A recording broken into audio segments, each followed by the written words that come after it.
आज हम लोग पढ़ेंगे अनुगमन वेग के आधार पर ओम के नियम का निगमन। बहुत इंपॉर्टेंट रिलेशन है ये, और इससे बहुत सी ऐसी जो है हमारी जो है समस्याएं होती हैं जो इस निगमन से सॉल्व हो जाती हैं। कैसे सॉल्व होती हैं इसको आप देखिए। हमने क्या किया कि ऐसे एक चालक लिया, ऐसे एक चालक, और इस चालक की लंबाई को माना l, इसके अनुप्रस्थ काट का क्षेत्रफल a, और इसके सिरे पर लगाया गया विभवांतर v, ऐसे v लगा दिया। ये बाई सेल है, प्लस और माइनस, यहाँ पर प्लस यहाँ पर माइनस। ये सिरा p है, ये क्या है q है। इसकी लंबाई क्या है l है। जो ही विभवांतर लगाते हैं तो इसके अंदर जो मुक्त इलेक्ट्रॉन होता है, मुक्त इलेक्ट्रॉन यह भीड़ी वेग से ऐसे चलने लगता है। इस पर एक फोर्स लगता है इस साइड में, और फोर्स कितना होता है, F बराबर Q की जगह पर क्या है E, small e into capital E क्या है। इसमें एक इलेक्ट्रिक फील्ड जनरेट होता है प्लस से माइनस की ओर, और इलेक्ट्रॉन किधर से किधर चलते हैं इलेक्ट्रिक फील्ड में, माइनस से प्लस की ओर, इस दिशा में ऐसे चलते हैं। तो इसके बारे में लिख देते हैं, थोड़ा सा लिख देते हैं। माना चालक PQ की लंबाई l तथा अनुप्रस्थ काट का क्षेत्रफल a है। चालक के प्रति एकांक आयतन में, प्रति एकांक आयतन में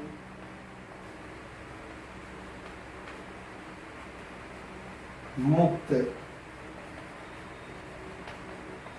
इलेक्ट्रॉनों की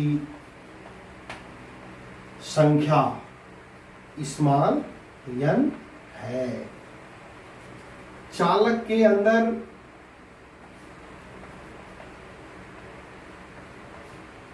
मुक्त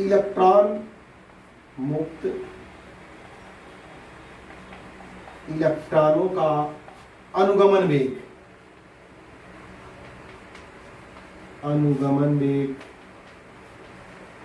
धीरे है। चालक के सिरे पर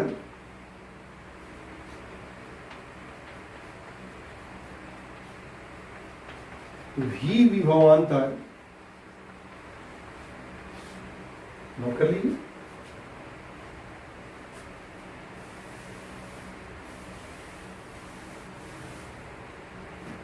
v विभवांतर लगाने पर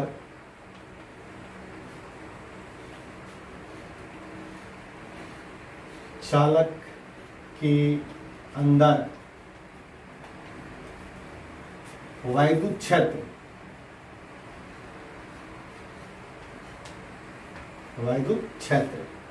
E बराबर V बाई l। जो ही विभवांतर लगाएंगे तो यहाँ पर क्या उत्पन्न होगा, इलेक्ट्रिक फील्ड। इलेक्ट्रिक फील्ड जब जनरेट होगा तो उसकी वैल्यू होती है E बराबर V बाई l। ये आप जानते हैं, प्लेटों में संधारित्र में पढ़ते थे E बराबर V बाई d, और यहाँ पर चालक की लंबाई l है तो हो गया E बराबर V बाई l। मुक्त इलेक्ट्रॉनों पर लगने वाला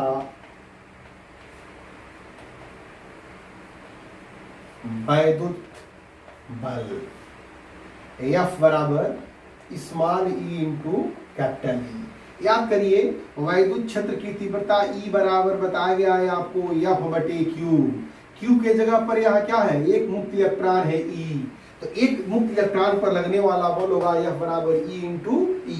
एक कहाँ लगेगा, वैद्युत क्षेत्र के विपरीत दिशा में लगेगा, F बराबर E इंटू E।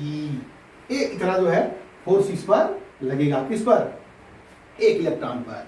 और आप जानते हैं जो ये इलेक्ट्रॉन होते हैं ये भीडी वेग से चलते हैं तो टकराते हुए चलते हैं। इनका वेग स्थिर नहीं होता है, टक्कर मारेंगे रुकेंगे फिर बढ़ेंगे फिर रुकेंगे, तो इसके वेग में क्या होता है, परिवर्तन होता है।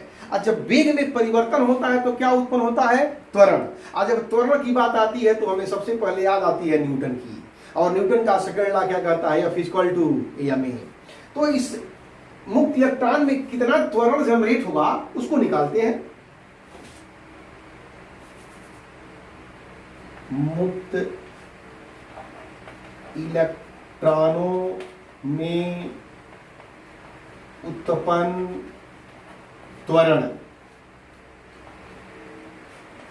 एक्चुअली में जो मुक्त इलेक्ट्रॉन होते हैं वो धन आयनों से टक्कर मारते हुए चलते हैं, तो उसमें उत्पन्न त्वरण कितना होगा, उत्पन्न त्वरण A बराबर लिख सकते हैं ऐसे F/m, ब्रैकेट में आप लिख सकते हैं दिखाने के लिए F बराबर ma। यह होता है न्यूटन का कौन सा नियम, द्वितीय नियम। तो A बराबर F/m, जहां m क्या है, मुक्त इलेक्ट्रॉन का द्रव्यमान, मुक्त इलेक्ट्रॉन का द्रव्यमान, मुक्त इलेक्ट्रॉन का द्रव्यमान है। तो A बराबर F/m। तो ध्यान दीजिए, इसको आप नोट करते चलिए। यहां पर देखिए F की जगह पर क्या लिख सकते हैं, A बराबर यहां से हो जाएगा, F बराबर आया था small e into capital E/m, या A बराबर E बराबर अभी लिखा गया था V/L, EV/m/L। अगर समीकरण नंबर उसको 1 और 2 मान लीजिए, समीकरण नंबर 1 मान लीजिए E बराबर V/L को, और समीकरण नंबर 2 मान लीजिए F बराबर small e into capital E को, तो यह हो गया समीकरण नंबर 3, एक्सेलरेशन निकल गया A बराबर EV/ml। अच्छा आइए देखिए, A बराबर EV/ml, यह हो गया आपका समीकरण नंबर 3। आपको बताया जा चुका है जब यह विभवांतर नहीं लगता है, जब इसके अंदर इलेक्ट्रिक फील्ड नहीं होता है, तो इलेक्ट्रॉन क्या होते हैं, अपने ऊष्मीय वेग से एट रैंडम अनियमित गति करते रहते हैं। और जब इलेक्ट्रिक फील्ड लगा दिया गया तो एक डायरेक्शन में चलने लगते हैं, और उसमें क्या, अगर दो क्रमागत टक्करों के बीच का समय, दो क्रमागत आपको बताया ना, पहला टक्कर धन आयन से यहाँ मारा और दूसरा टक्कर यहाँ, दो क्रमागत टक्करों के बीच का समय को कहते हैं श्रांत काल, रिलैक्सेशन टाइम T हो। और उत्पन्न त्वरण जब ये है ऐसे A, तो उसके वेलोसिटी में कितने की वृद्धि होगी, A टाउ की वृद्धि होगी, A टाउ की वृद्धि होगी किसके वेग में, हर इलेक्ट्रॉनों के वेग में। जैसे थर्मल जब ये इलेक्ट्रिक फील्ड नहीं लगा था तो उसका वेग क्या था, D1 था, U1 था, U2 था, U3, U4, E5। अगर हर इलेक्ट्रॉनों में उत्पन्न त्वरण अगर अलग अलग हो, U1 A2 A3 T time पर, तो उसके वेग में वृद्धि कितनी होगी उसको हम नोट करते हैं। देखिए कैसे,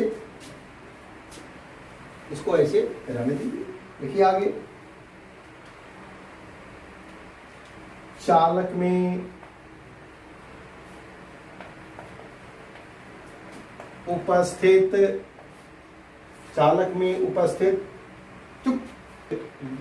U1 U2 U3 U1 हो जाएगा, तब इस समीकरण नंबर 3 याद रहेगा आप लोगों को, हो जाएगा तब V1 बराबर U1 plus A tau, V2 बराबर U2 plus A tau, V3 बराबर U3 प्लस A टाउ, यहाँ पर Vn बराबर Un प्लस A टाउ। इसको नोट कर लीजिए।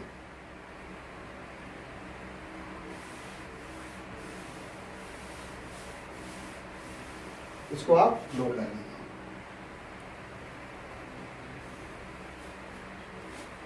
सभी मुक्त इलेक्ट्रॉनों का औसत वेग अनुगमन वेग कहलाता है। इसलिए सबको जोड़ दें। इसलिए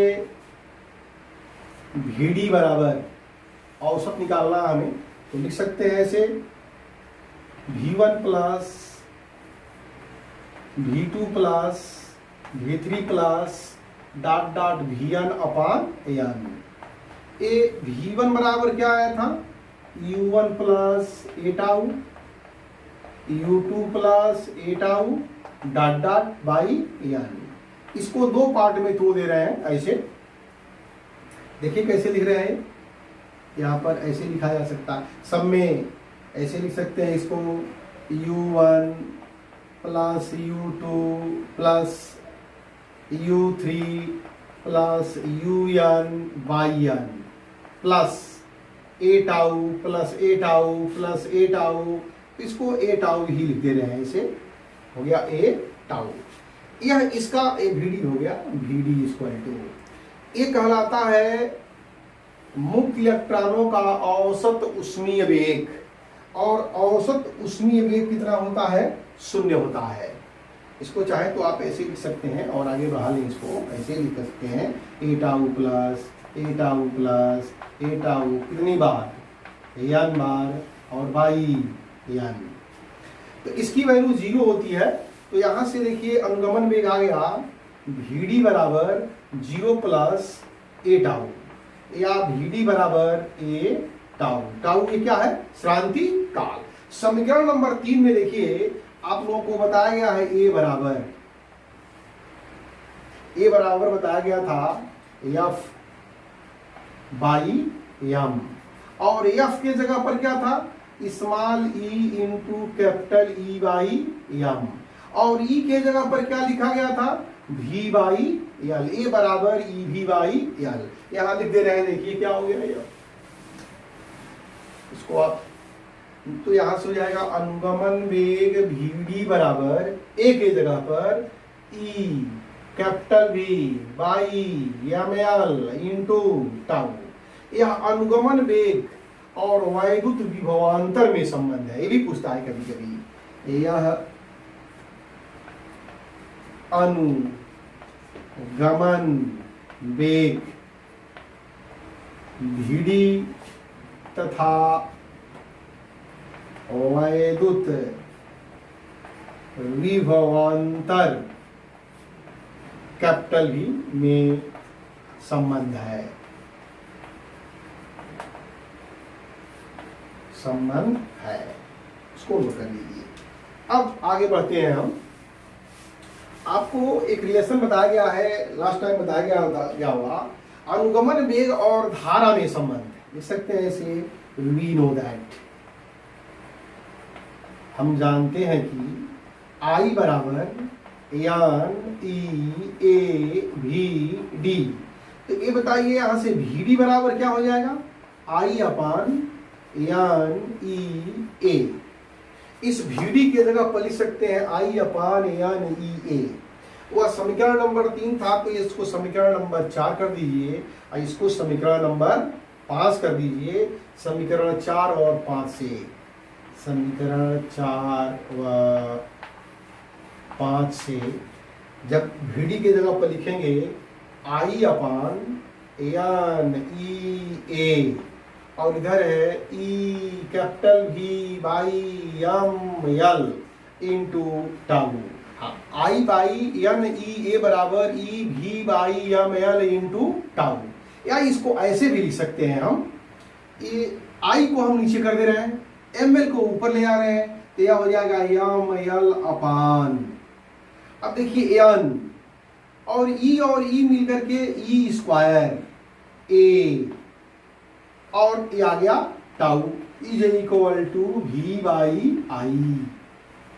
देखिए इस ये भी यही रहेगा, आई को नीचे कर दिया, बाकी सबको इधर लाया, ml गया ऊपर, ई आया नीचे, ई और ई मिलकर के ई स्क्वायर, और क्या हो गया एरिया ए और इंटू टाउ। ये आपका, अब देखिए ओम का नियम क्या कहता है, ओम का नियम कहता है V by I equal to R. अब ओम का नियम लिखा गया है, यदि चालक की भौतिक अवस्थाएं न बदलें तो चालक के सिरे पर लगाया गया विभवांतर, चालक के सिरे पर लगाया गया विभवांतर भी और धारा आई का अनुपात क्या होता है, नियतांक। तो देखिए भौतिक अवस्था नहीं बदलेंगे, लंबाई नहीं बदलेंगे, हम एरिया नहीं बदलेंगे, हम इसके जो है श्रांति काल रिफ्लेक्शन टाइम को नहीं बदलेंगे, तो क्या ये कांस्टेंट नहीं हो जाएगा, ये कांस्टेंट होता है आर। इसको लिखते हैं R is equal to V by I, जहां आर बराबर यम यल अपान यान ई स्क्वायर ए टाउ। इसे ओम का नियम कहते हैं, इसे यही ओम का नियम है, यही ओम का नियम है। हमें प्रूफ क्या करना था, ओम का नियम, तो V by I equal to R. अब जो ये आर है यह किस पर डिपेंड करता है, देखिए ये जो प्रतिरोध आर है, तो वैद्युत प्रतिरोध को प्रभावित करने वाले कारक कौन कौन से हैं, तो वैद्युत प्रतिरोध को प्रभावित करने वाले कारक, देखिए फार्मूला क्या है, आर बराबर R is equal to M L upon N E square A tau.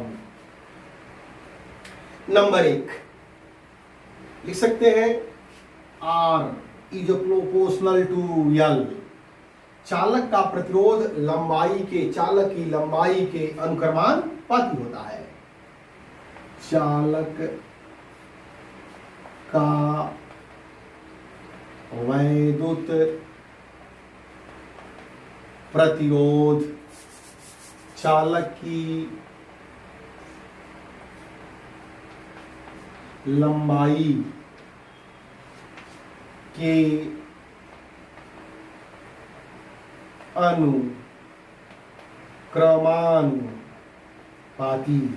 अनुक्रमानुपाती होता है। इसका मतलब अगर आपसे पूछा जाए छोटे तार का प्रतिरोध अधिक होता है कि बड़े तार का, तो आप कहेंगे बड़े तार का प्रतिरोध अधिक होता है। अगर दोनों का एरिया क्या हो, समान हो, एरिया अगर इक्वल है तो लंबे तार का प्रतिरोध अधिक होता है, छोटे तार का प्रतिरोध कम होता है। अब इसी फार्मूले को ऐसे भी लिखा जा सकता है, M L upon N E square pi R square tau. Area को लिख सकते हैं पाई आर स्क्वायर। जो चालक होता है वो क्या होता है, बेलनाकार होता है, सिलेंडर के आकार का, इसका एरिया होगा पाई आर स्क्वायर। तो लिख सकते हैं नंबर 2 आर प्रतिरोध इनवर्सली जो proportional to 1 upon R square, R is proportional to 1 upon R square. इसका मतलब हुआ चालक का प्रतिरोध चालक की त्रिज्या के वर्ग के व्युत्क्रमानुपाती होता है। यानी त्रिज्या कम होगी तो प्रतिरोध अधिक होगा, त्रिज्या अधिक होगी तो प्रतिरोध कम होगा। पतले तार का प्रतिरोध अधिक होता है, मोटे तार का प्रतिरोध कम होता है। इससे ये निष्कर्ष निकलता है, तो ये आपको याद रखना है। नेक्स्ट नंबर 3, इसको हम दोनों को नोट कर लीजिए, इसको स्क्रीनशॉट ले लीजिए, फिर हम मिला दे रहे हैं इसको। नंबर 3 देखिए,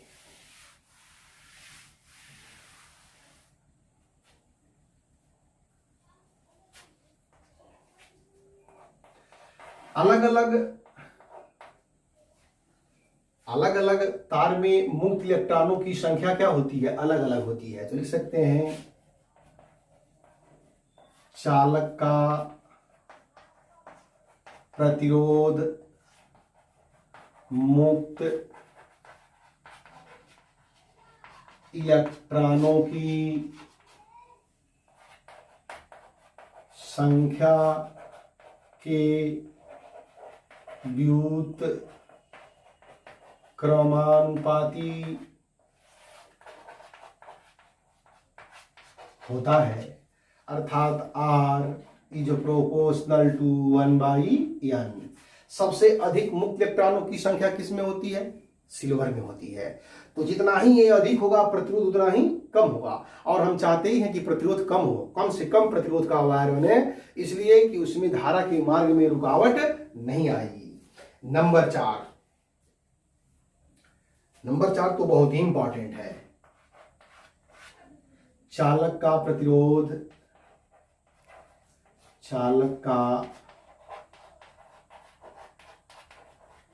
प्रतिरोध श्रांतिकाल टाउ के व्युत क्रमानुपाती होता है, यानी R is proportional to 1/tau।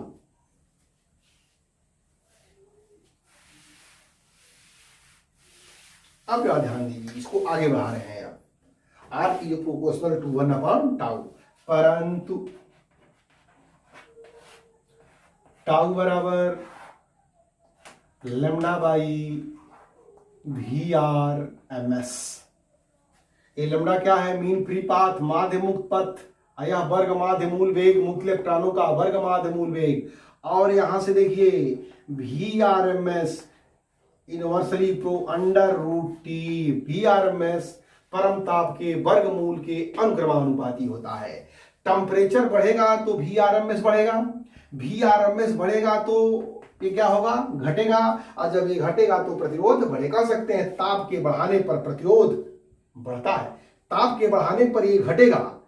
Temperature को जब बढ़ाएंगे तो श्रांतिकाल क्या होगा, घटेगा, और श्रांतिकाल घटेगा तो प्रतिरोध क्या होगा, बढ़ेगा। तो आप एक लाइन में यहां लिख दीजिए, चालक के ताप को बढ़ाने पर, चालक के ताप को बढ़ाने पर, चालक के ताप को बढ़ाने पर